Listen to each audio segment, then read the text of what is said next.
Anda masih di iNews Pagi pemirsa bersama saya Yonufus dan rekan saya Bayu Pradana. Kita ke informasi menjelang Pilpres 2024, debat perdana calon presiden yang digelar di halaman kantor Komisi Pemilihan Umum Jakarta berlangsung interaktif, bahkan di antara beberapa kandidat ini saling serang. Iya, bahkan salah satunya saat persoalan penyelesaian kasus hak asasi manusia pemirsa diangkat dalam debat ini pemirsa. Capres nomor urut 3 Ganjar Pranowo menanyakan soal penanganan kasus HAM berat terdahulu kepada Capres nomor urut 2 Prabowo Subianto. Izinkan saya harus membaca data untuk mengingatkan. Pak Prabowo, karena nomor 2 saya pertanyaannya 2. Ada 12 kasus pelanggaran HAM berat yang sudah dikeluarkan mulai dari peristiwa 65, penembakan misterius, Talang Sari, penghilangan paksa sampai Wamena. Dan saya ingatkan tahun 2009 DPR sudah mengeluarkan 4 rekomendasi pada saat itu kepada Presiden. 1, membentuk pengadilan HAM ad hoc. Yang kedua, menemukan 13 korban penghilangan paksa. Yang keempat, memberikan kompensasi dan pemulihan. Dan yang keempat, meratifikasi konvensi anti penghilangan paksa sebagai upaya pencegahan. Pertanyaan saja 2. Kalau Bapak ada di situ, apakah akan membuat pengadilan HAM dan membereskan rekomendasi DPR?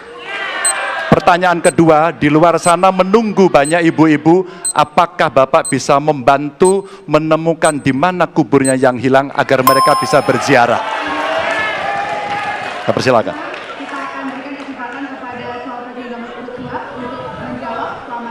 Waktunya dari sekarang. Pak Ganjar tadi justru Anda sebut tahun 2009 kan? Ya. Jadi sekian tahun yang lalu kan? Betul. Dan masalah ini ditangani justru oleh wakil presiden Anda. Ya. Ya. Jadi apalagi mau ditanya kepada saya? Saya sudah menjawab berkali-kali, ada rekam digitalnya.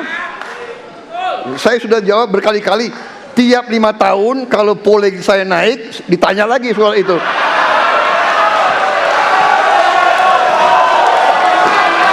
Bapak tahu data nggak? Bapak tanya ke Kapolda, tahun ini berapa orang hilang di DKI? Tahun ini, ya, ada mayat yang diketemukan baru beberapa hari yang lalu dan sebagainya.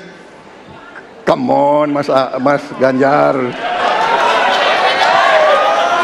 Ya, jadi saya tadi katakan, saya merasa bahwa saya yang sangat keras membela hak asasi manusia. Nyatanya orang-orang yang dulu ditahan, tapol-tapol, yang katanya saya culik, sekarang ada di pihak saya membela saya, saudara sekalian.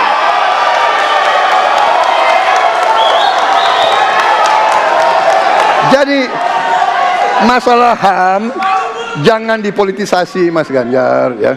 Menurut saya, ya. Saya kira begitu jawaban saya. Masih ada waktu, Bapak? Kedua, Pak. Akan menambahkan? Cukup. Cukup, baik.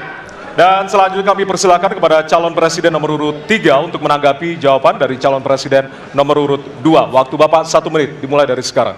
Prabowo ini punya ketegasan yang luar biasa. Luar biasa. Tapi sayang pada 2 jawaban ini sama sekali tidak punya ketegasan itu. Kenapa saya sampaikan? Pertanyaan saya sebenarnya 1. Apakah kalau Bapak jadi presiden akan membuat pengadilan HAM? Pertanyaan nomor kedua, apakah Bapak bisa menemukan, menunjukkan, membantu pada keluarga agar kemudian mereka bisa berziarah? 2 ini sama-sama tidak dijawab. Maka kalau kemudian saya boleh meminta, kalau saya jadi presiden, Pak, saya akan bereskan ini, Pak. Agar kemudian dalam kontestasi pilpres berikutnya, ini tidak akan muncul lagi karena presidennya tegas menuntaskan pekerjaan itu pada eranya. Terima kasih. Waktunya masih ada, Bapak? Cukup. Cukup. Baik, kita berikan kesempatan kepada calon presiden nomor urut 2 untuk menanggapi tanggapan dari calon presiden nomor urut 3. Waktunya 1 menit dari sekarang. Loh, kok dibilang saya tidak tegas? Saya tegas akan menegakkan hak asasi manusia. Masalah yang Bapak tanyakan agak tendensius. Kenapa yang 13 orang hilang pada saat itu ditanya kepada saya? itu tendensius Pak Ganjar ya. Itu tendensius. Dan wakil Bapak yang mengurus ini selama ini. Jadi kalau memang keputusannya mengadakan pengadilan HAM, ya kita adakan pengadilan HAM. Nggak ada masalah. Ya. Baik. Sudah Pak? Masih ada waktunya waktu? Pak? Sudah cukup Ya. Pak Prabowo? Namanya usaha. Terima kasih. Sudah cukup? Baik. Oke. Pemirsa, sesi debat calon presiden semakin memanas. Kali ini antara calon presiden nomor urut 2 Prabowo Subianto dan calon presiden nomor urut 1 Anies Baswedan. Prabowo Subianto bertanya kepada Anies Baswedan soal penyelesaian polusi udara di Jakarta. Sebab DKI Jakarta setiap tahunnya memiliki anggaran fantastis kurang lebih 80 triliun rupiah. Mas Anies pernah jadi gubernur 5 tahun di DKI. Anggaran DKI setahun sekitar 80 T, jumlah penduduk Indonesia DKI 10 juta kira kurang lebih, APBD Jawa Barat 35 T, jumlah penduduknya 50 juta, 5 kali DKI. Tetapi selama Mas Anies mimpin, sering sekali DKI menerima indeks polusi tertinggi di dunia. Bagaimana dengan anggaran 80 T, Pak Anies sebagai gubernur tidak dapat berbuat sesuatu yang berarti untuk mengurangi polusi? Terima kasih. Waktunya masih ada, Bapak? Sudah cukup? Baik, kita akan lanjutkan pada calon presiden nomor urut 1. Kami beri kesempatan untuk menjawab pertanyaan selama 2 menit, dimulai dari sekarang. Pak Prabowo, terima kasih atas pertanyaan yang bagus, tetapi kurang akurat. Saya akan jelaskan, Pak. Ketika satu daerah mengatakan di tempat kami tidak ada COVID, di tempat kami COVID banyak, lalu yang tidak ada COVID kami tanya, kenapa tidak ada COVID? Nah, kami nggak punya alat testing, Pak. Karena tidak punya alat testing, maka tidak ada COVID. Yang punya alat testing, maka ada COVID. Okay? Saya tidak tanya COVID, saya tanya polusi. Boleh saya selesaikan dulu? Ya, jadi apa yang terjadi? Di Jakarta kami memasang alat pemantau polusi udara. Bila masalah polusi udara itu bersumber dari dalam kota Jakarta, maka hari ini, besok, minggu depan konsisten selalu akan kotor. Tapi apa yang terjadi? Ada hari di mana kita bersih, ada hari di mana kita kotor. Ada masa minggu pagi, Jagakarsa sangat kotor. Apa yang terjadi? Polusi udara tak punya KTP. Angin tak ada KTP-nya. Angin itu bergerak dari sana sini. Ketika polutan yang muncul dari pembangkit listrik tenaga uap mengalir ke Jakarta, maka Jakarta punya indikator, karena itu Jakarta mengatakan ada polusi udara. Ketika anginnya bergerak ke arah Lampung, ke arah Sumatera, ke arah Laut Jawa, di sana tidak ada alat monitor, maka tidak muncul. Dan Jakarta pada saat itu bersih. Kalau problemnya dari dalam kota saja, maka konsisten tiap waktu. Ya, kita punya masalah polusi. Karena itu kita kerjakan dengan apa? Kita lakukan, Pak. 1, dengan pengendalian emisi dari kendaraan bermotor, dan pengujian emisi sekarang wajib. Yang kedua, elektrifikasi kendaraan umum. Yang ketiga, konversi kendaraan umum. Dan dulu yang naik kendaraan umum hanya 350.000 per hari, sekarang 1 juta per hari. Jadi itu kita kerjakan untuk menangani soal polusi di Jakarta. Baik. Masih ada waktu, Bapak? Cukup? Ya. Kami persilakan kepada calon presiden nomor urut 2 untuk kemudian menanggapi jawaban dari calon presiden nomor urut 1. Waktu Bapak 1 menit dimulai dari sekarang. Ya, susah kalau kita menyalahkan angin dari mana saja, ya. Jadi saya bertanya dengan anggaran segitu besar, jumlah penduduk, ya, langkah-langkah yang bisa dilakukan untuk dengan real dalam 5 tahun mengurangi polusi, juga di mana rakyat Jakarta begitu banyak yang mengalami sakit pernafasan.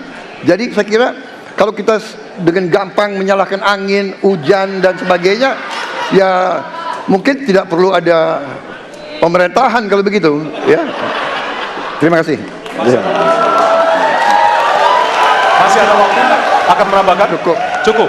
Baik, selanjutnya kami berikan kesempatan kepada calon presiden nomor urut 1 untuk menanggapi tanggapan dari calon presiden nomor urut 2. Waktunya 1 menit, dimulai dari sekarang. Ya, inilah bedanya yang berbicara pakai data, yang berbicara pakai fiksi. Oke?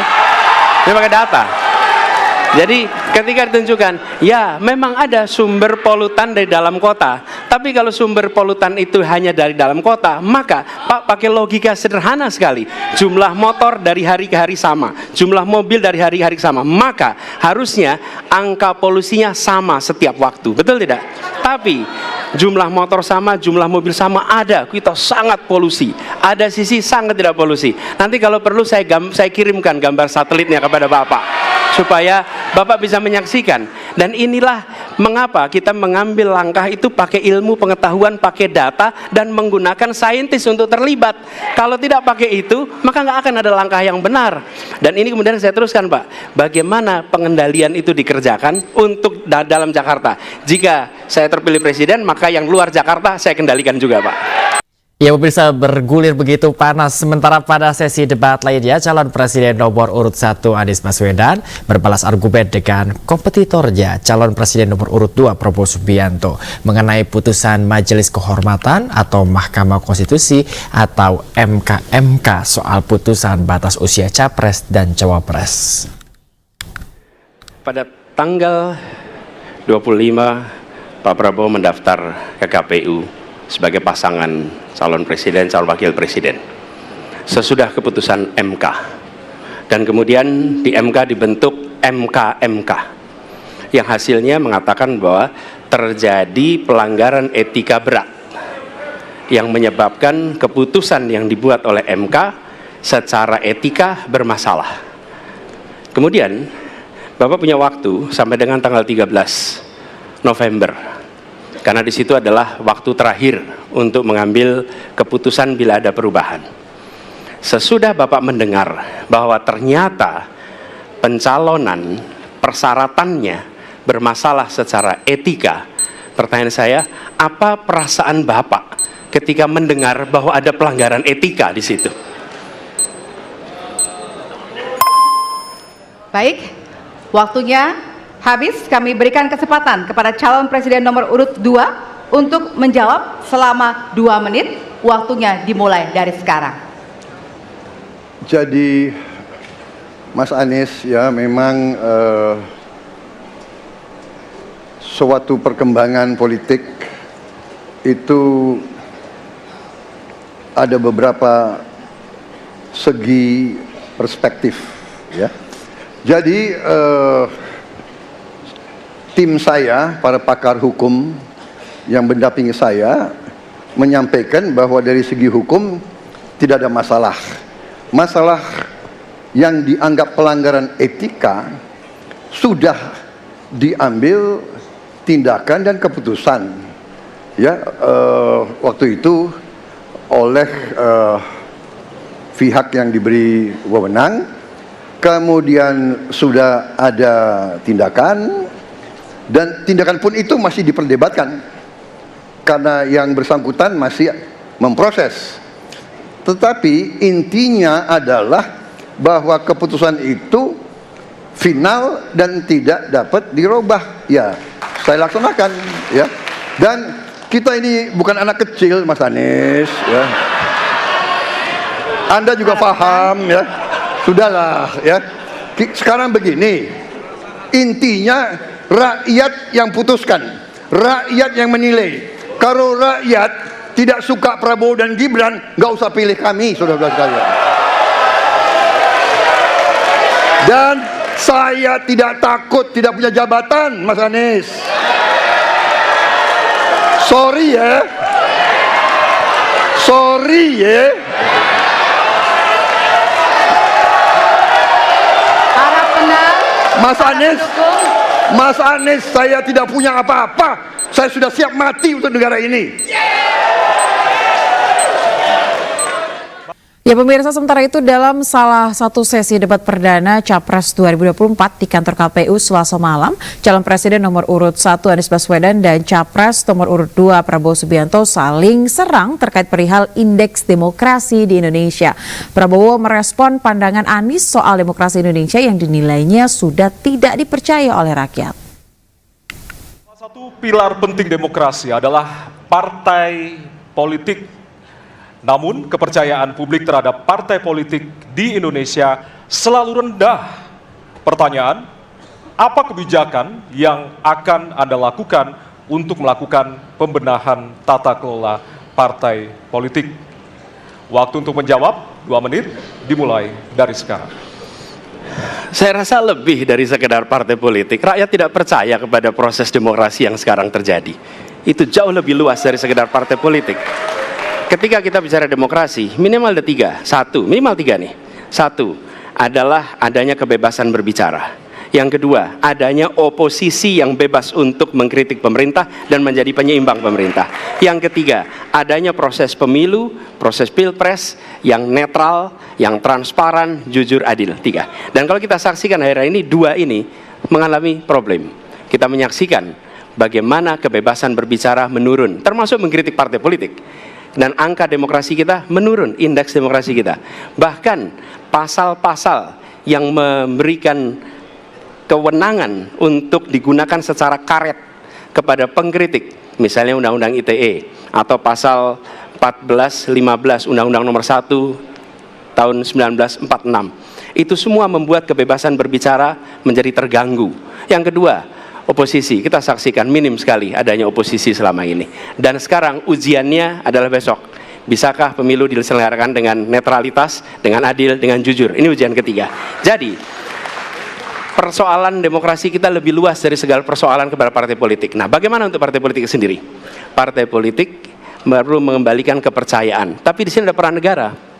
Menurut saya salah satu masalah yang mendasar, partai politik ini memerlukan biaya.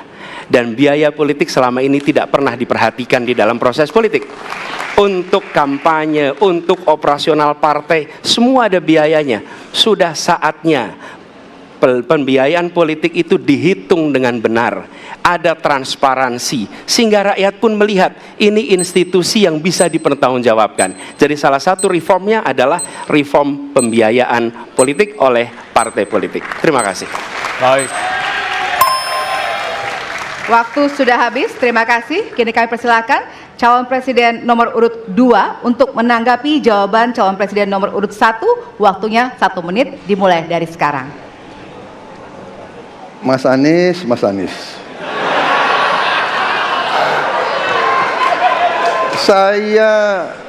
Saya berpendapat Mas Anies ini agak berlebihan. Mas Anies mengeluh tentang demokrasi ini dan itu dan ini. Mas Anies dipilih jadi gubernur DKI menghadapi pemerintah yang berkuasa. Saya yang mengusung Bapak.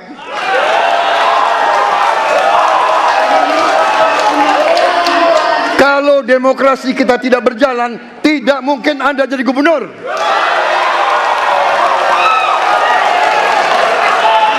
Kalau Jokowi diktator, Anda tidak mungkin jadi gubernur. Saya waktu itu oposisi, Mas Anies. Anda ke rumah saya, kita oposisi, Anda terpilih. Waktu habis, Bapak. Harap tenang, Bapak Prabowo. Baik.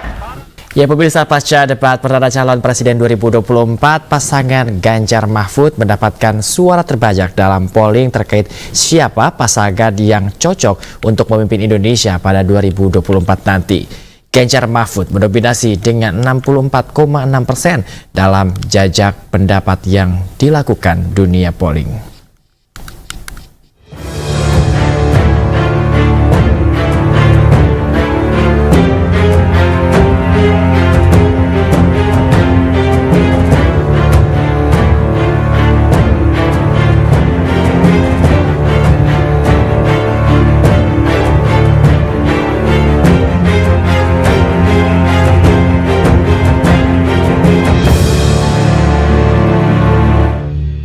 Ya pemirsa, Partai Perindo mempersiapkan berbagai strategi guna mendulang kemenangan pada kontestasi pemilu 2024 mendatang. Salah satunya pemirsa dengan menekankan para caleg untuk gencar turun mensosialisasikan program dan menyerap aspirasi masyarakat.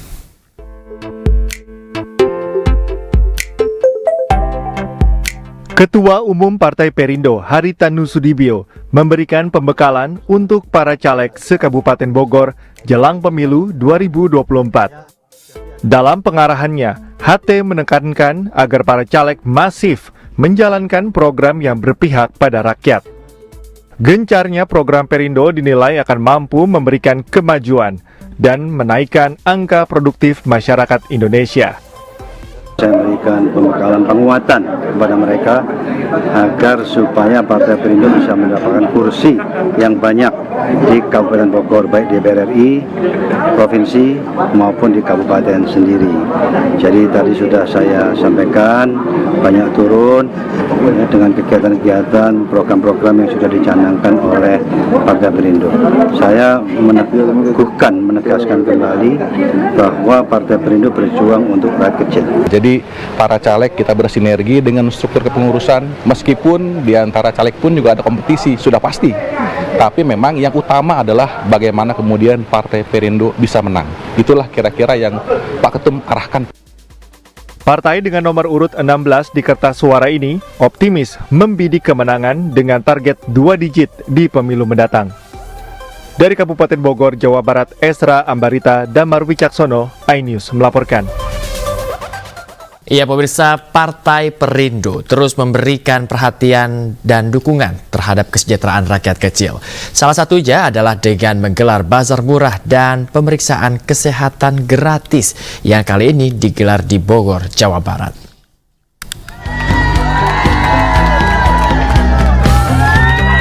Masyarakat antusias menyambut kedatangan Ketua Umum Partai Perindo, Haritanu Sudibyo, dalam kegiatan bazar murah dan pemeriksaan kesehatan gratis di Lido Resort Bogor, Jawa Barat. Kehadiran HT untuk memastikan program yang pro rakyat ini berjalan dengan baik dan dapat dirasakan oleh masyarakat. Harapannya sih bisa ini aja, rakyat Indonesia juga bisa segala dipermudahkan lah gitu. Senang sih, alhamdulillah. Alhamdulillah senang. Harapannya agar orang Bogor maju lah. Sembako murah. Alhamdulillah sih bisa kebantu ya gitu ya. Sekarang kan beras lagi mahal, baru sampai 12.000 seliter gitu. Alhamdulillah. HT juga menegaskan, partai berlambang sayap Raja Wali ini berkomitmen mewujudkan pembangunan dan kesejahteraan bagi rakyat. Ini adalah bentuk daripada kepedulian Partai Perindo kepada rakyat kecil.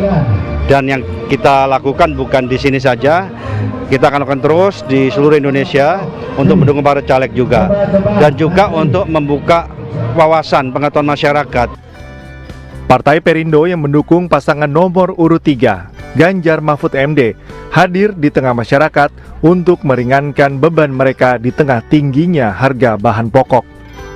Dari Kabupaten Bogor, Jawa Barat, Esra Ambarita, Damar Wicaksono, iNews melaporkan.